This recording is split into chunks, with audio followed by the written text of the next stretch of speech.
Hello friends, welcome back to my channel. আজকে আমি খুব সিম্পল একটা রান্না ঝিঙে আলু পোস্ত করব।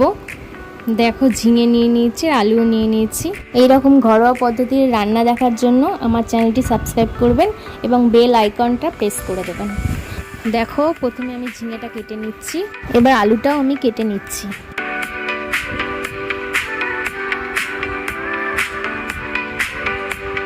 ঝিঙে আর আলু ধুয়ে পরিষ্কার করে রেখে দিলাম।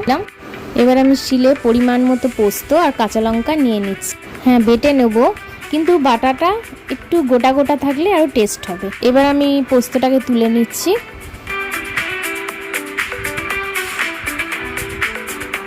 কড়াইটা আমি বসিয়ে দিলাম, গ্যাসটাও জ্বেলে দিলাম এবং কড়াইয়ে অল্প পরিমাণে তেল দিচ্ছি। প্রথমে আমি আলুগুলোকে একটু ভালো করে ভেজে নেব। ভেজে আমি আলুগুলোকে তুলে রাখলাম। ঝিঙেটাও আমি তেলের ওপর হালকা করে নেড়ে নেব।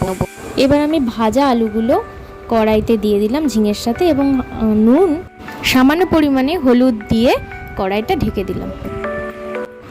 এবার দেখো, ঝিঙে আলুটা যখন নরম হয়েছে তখন আমার বেটে রাখা পোস্তটা আমি দিয়ে দিলাম। একটু নেড়ে চেড়ে আবার কড়াইটা ঢাকা দিয়ে দিলাম। আবার যখন মাখো মাখো হয়ে আসবে, জলটা শুকিয়ে যাবে, তখন ওপর থেকে চেরা কাঁচা লঙ্কা দিয়ে তারপর নামিয়ে নেব। এই রকম ঘরোয়া পদ্ধতিতে যদি আপনি চিকেন রান্না দেখতে চান তাহলে নিচের রান্নাটা অবশ্যই দেখে নেবেন।